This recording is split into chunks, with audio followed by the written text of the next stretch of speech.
Okay, so let's talk about Warren. So we're going to go into more depth on Monday because it just came out. We want to really sit down and look through it, but I skimmed a bit of Warren's paper. Like everyone's calling it a plan, like it's an actual plan. It's like a professor's abstract that they put together. It's not an actual legal plan. It's an abstract shape. It's just like a bunch of ideas that have been put together. So again, we're going to talk about this more on Monday when we each get time to really deep dive in her bill, which is like 20 pages. Like Sanders is like 400 of like, here's how everything's going to happen step by step. And Warren's like, I think during this thing, we'd like to make this step right here. And here's an idea of what we're going to spend the money on. Now, here's the big thing that I took away from it. So Warren has been saying so hard that she's trying to differentiate her policy from Bernie's, and she's going to come out and say, I will not raise middle-class taxes. I guess technically, but here's what we're talking about. A big thing that we've brought up on the show a number of times is that employers are not increasing people's salaries across the board, and a big reason, take away the greed aspect of it, a big reason for that, maybe the biggest, is they have to pay a huge amount of money. Okay, yeah. Shout out to Jesus Zamora. We'll keep the lights on for you. Thank you for the super chat. Thank you, man. So thank you. That really helps. Thank you. That actually, we'll see. Okay, so thank you. Coherent thought there. Yeah, it was there and then it was gone. Okay. Jesus was doing great in the chat yesterday. It was really funny. Yeah. Okay. Very nice. Good to know. Okay, so Warren's plan doesn't do a tax increase on the middle class. But again, like I was saying, the biggest draw from employers is they can't raise people's salaries because they're spending huge amounts of money. We talked about how 5 people getting insured can cost a company $1 million over 10 years. It's enormous. So people's wages are low because employers have to spend all this money on healthcare. The biggest mistake that I see right away, there's many, but again, the one that I gleaned from this morning is she basically makes employers pay the same amount of money as they do now.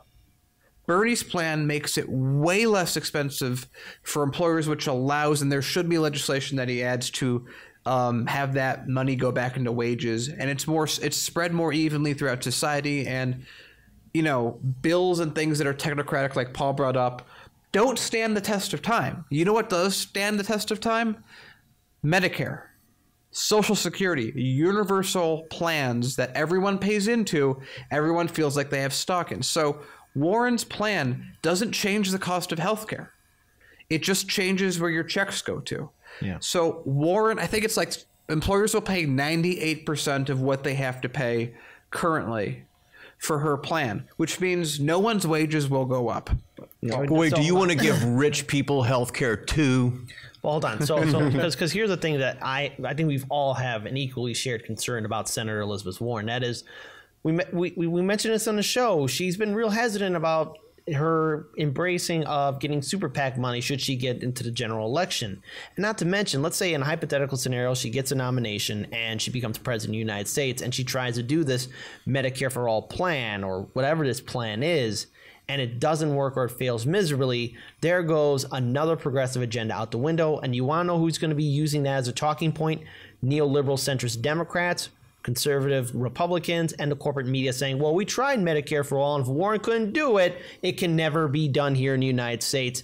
And there goes any talk about Medicare for All, single-payer health care. It's out the window. And the thing is, when I look at Warren's campaign, especially when it comes down to some of her policies and plans, it's click, copy, paste of what Senator Bernie Sanders has been working on, but it's watered down.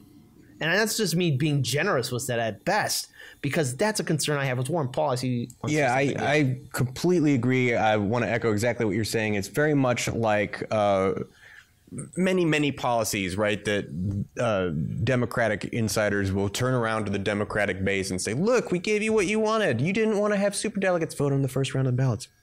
No, we don't want superdelegates, period. Oh, right, we don't have them anymore on the first round of the ballots. Oh, no, we still have them. We still need them, right? Of course, we still need them. No, we want you to get rid of them. We want Medicare for all. Oh, we do have Medicare for some. Don't look into it too closely, please. Yeah. Hold on. No, we want Medicare for all. No, but we're going to give you that. But there'll be choice. No. So hold on. There's actually a wonderful not super chat, but a live stream chat from standard chat, bonus chat. Cassie Looney says, on the positive side, Warren spelled it out to be dissected, and it'll be from many angels. And I guess we do need to take a pretty close. I need to take a scalpel to it because I have barely read it. Yeah, so we are going to definitely, myself, Eric Unger, and Daniel will be joining us on Monday. We'll be talking more about Warren's healthcare plan. So tune in on Monday.